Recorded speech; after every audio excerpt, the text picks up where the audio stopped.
사랑하는 형제자매 여러분, 반갑습니다.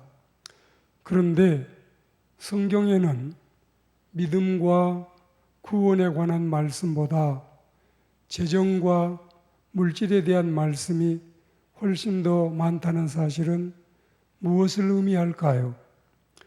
이를테면 성경에 믿음은 215차례 나오고 구원은 218차례 등장해서 둘을 합쳐도 433번밖에 안 되는데, 거기에 반해서 금전이나 물질이나 또 재정이나 돈이나 청지기의 책임에 대해서는 2084개가 나오니까 그래도 4배 이상 5배 가까이 물질, 재정, 돈에 대한 말씀이 믿음과 구원에 대한 말씀을 훨씬 앞선다는 사실, 이걸 우리는 어떻게 이해를 하면 될까요?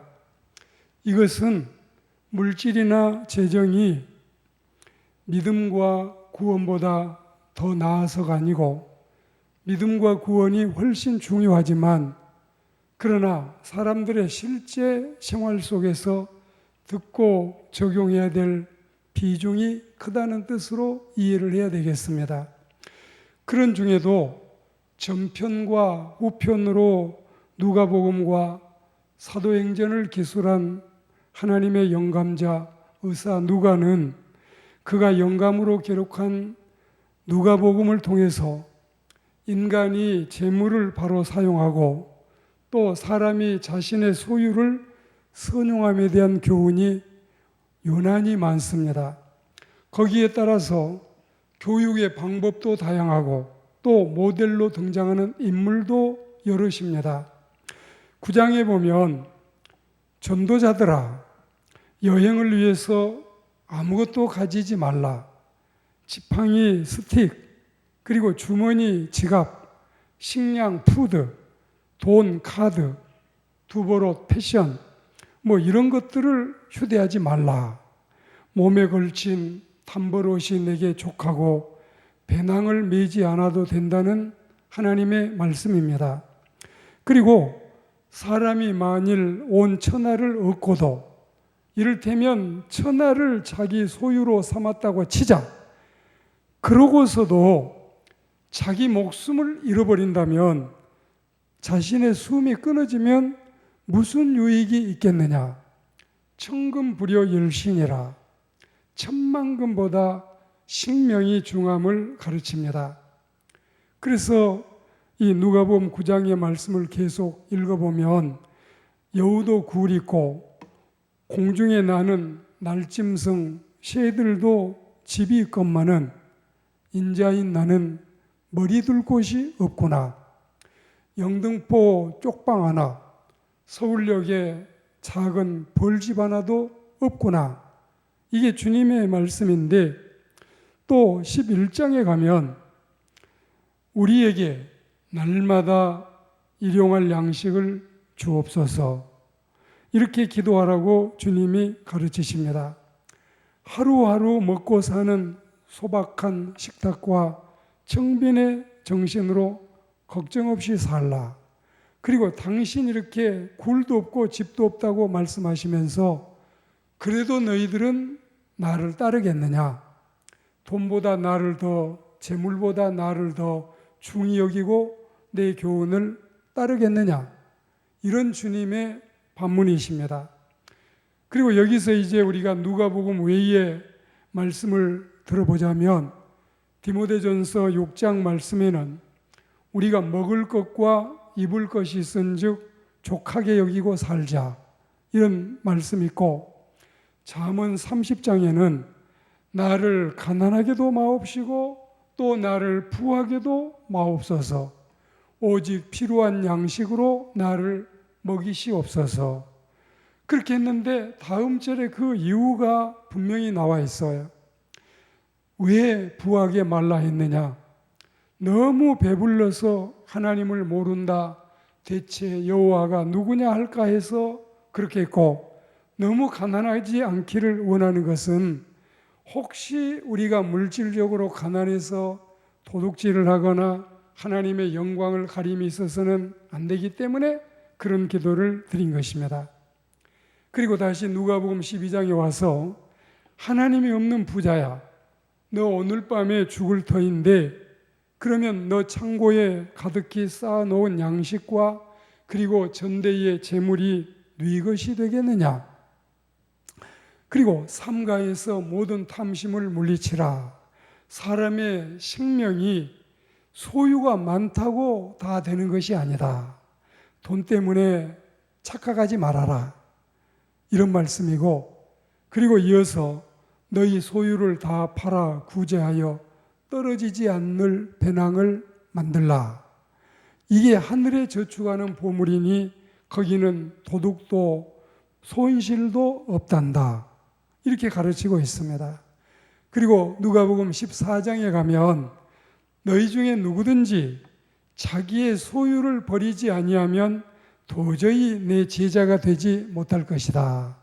하나님이냐 돈이냐 택일하라. 이게 주님의 말씀이십니다. 그리고 15장에서는 탕자가 돈 때문에 탕자가 돼요. 집 안에 있는 탕자, 집 밖에 있는 탕자, 집을 나간 둘째 녀석, 집 안에 있는 장남 녀석. 그런데 사실은 알고 보면 둘 다 탕자지요.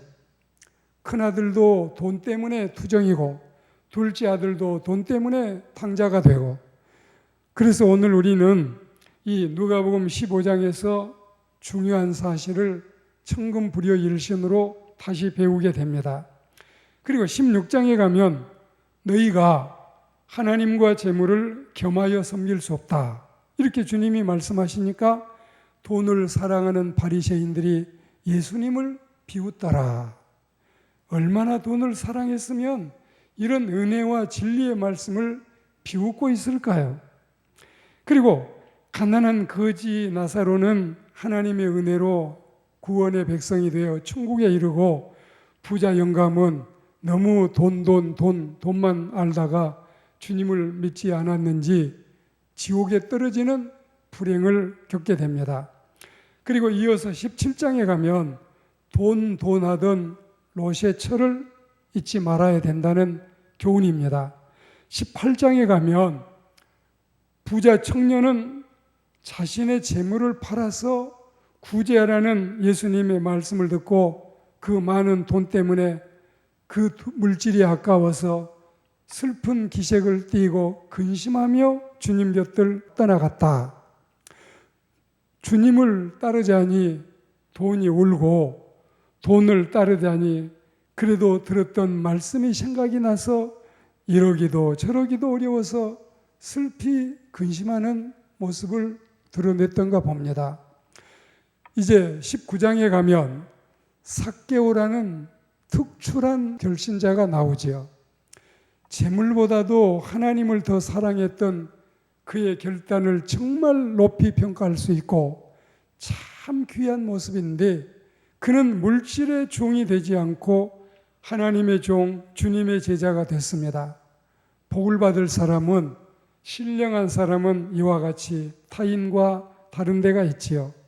지금까지 여러 곳에서 말씀을 들었지만 오랜만에, 정말 오랜만에 좋은 모델, 모범적인 사람을 삭개오를 통해서 알게 됐습니다.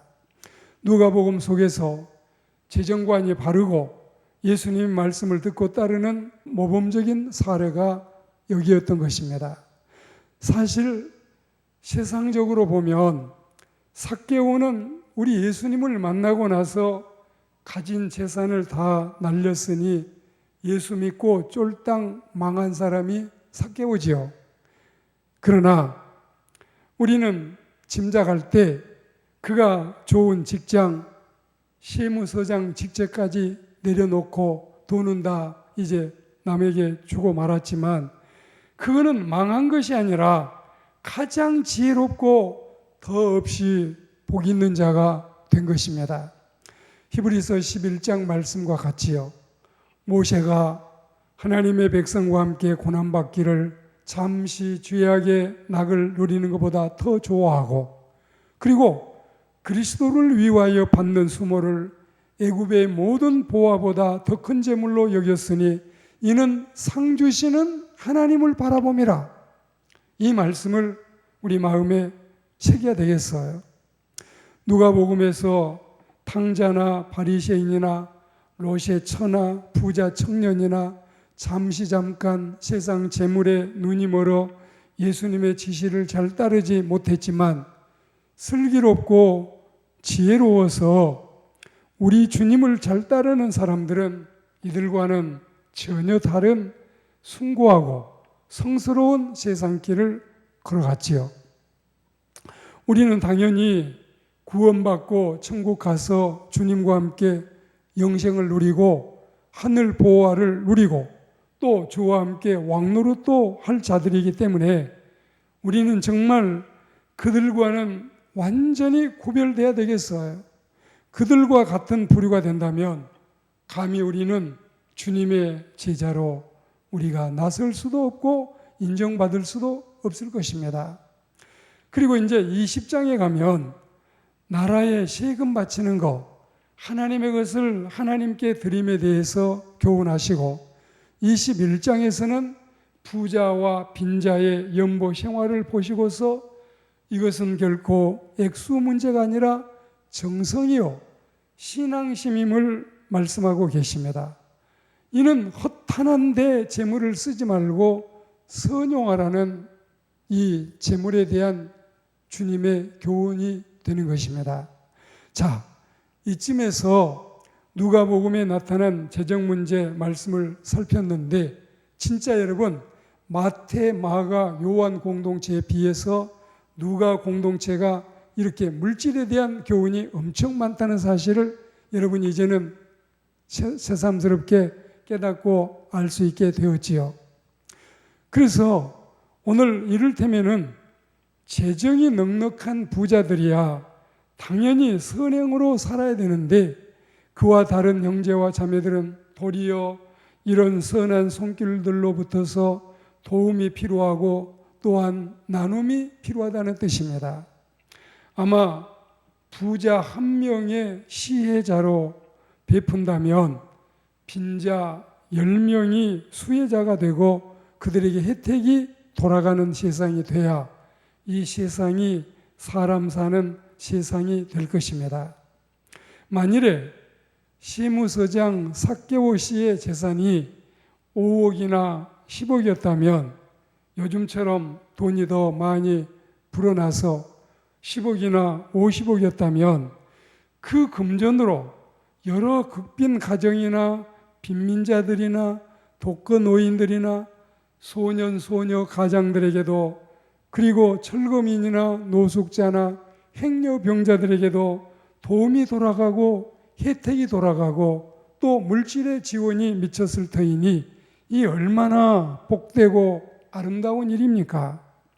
저는 이 점을 생각하고 하나님의 은혜를 감사드리고 있고 최소한 이 말씀을 듣는 사람들의 반수 이상은 혜택의 대상이 될 수 있다는 생각을 가지고 이 말씀을 드리게 되는 것입니다. 한 분이 베풀면 10분은 지원이 필요하기도 하고 또 여러분 100명이 말씀을 듣는다면 100명 중에 한 10명이 베푼다면 나머지 90명은 도움이 필요하고 또 이 말씀을 듣는 여러분 중에 1000명이 말씀을 듣는다면 1000명 중에 도울 사람이 100명이면 900명은 도움을 받아야 될 형제와 자매의 처지에 있다는 사실도 우리는 기억하고 살아가야 되겠습니다. 그러나 없어서 받는 손보다는 있어서 베푸는 손이 더 복되고 아름답다는 사실도 잊지 말아야지요. 이상 말씀의 가르침이 이러하다는 것과 이제는 더 나가서 인간에게 허락된 소유의 진정한 의미는 무엇인가? 8가지를 물론 이 성경 구절을 뽑아서 말씀을 간략히 드리겠습니다. 첫째는 신명기 23장에 나와 있는 말씀 중에 소유는 정당하게 벌어야 한다. 두 번째로 오늘 9장 말씀에 소유는 이 물질 소유는 생명이 더 귀하다는 사실을 잊어서는 안 된다. 그리고 세 번째로 11장에서 소유는 우리의 행복과 안전을 위한 하나님의 배려의 선물이다. 네 번째로 소유는 우리의 올바른 신앙생활을 위한 하나님의 조처이다. 이게 잠언 30장에 있어요. 그리고 다섯 번째는 소유는 하나님의 일과 이웃을 돕기 위해 우리에게 여분으로 주신 것이다. 여섯 번째로 소유물을 지배하고 다스리는 생활 자세가 우리에게 필요하다. 일곱 번째, 소유물이 아무리 적은 자라도 남을 도울 여유는 있고 남을 도울 수 있는 마음의 사랑은 있다. 그리고 마지막 여덟 번째는 현재 처한 상태에서 항상 우리는 물질관이 지족하고 자족하고 만족하고 족한 줄 알고 살아야 된다. 이게 디모데전서 6장의 가르침입니다. 이상 8가지를 좀 더 자세히 설명을 드리고 오늘 말씀을 맺겠습니다. 첫째로 정당 수입에 대한 말씀인데, 우리가 땅에 있는 물질을 내 소유로 삼음에 있어서 법에 따라 그리고 양심의 거리낌이 없이 남을 속이지 않고 그야말로 정당하게 벌어서 소유로 만들어야 된다. 그래서 잠언 16장 8절 말씀에 보시면 적은 소득이 의를 겸하면 많은 소득이 불의를 겸한 것보다 낫다. 그리고 역시 시편 37편 16절에도 의인의 적은 소득이 악인의 풍부함보다 낫다. 이걸 여러분 꼭 기억하셔요. 돈 많은 게 중요한 게 아니라 설령 물질이 적어도 정정당당하게 정직하게 그리고 은혜롭게 우리가 하나님의 법을 따라 소득해야지 부정하게 돈 벌어서는 안 되는 것입니다. 그리고 신명기 23장 18절에 보시면 창기에 번 돈과 이렇게 여러분 창녀들이나 창기나 이런 그런 사람들의 번 돈, 또 개같이 번 자의 소득은 가증하다. 그런 돈은 헌금으로도 합당하지 않으니 하나님의 전에 가져오지도 말라. 그렇게 말씀을 가르쳤어요.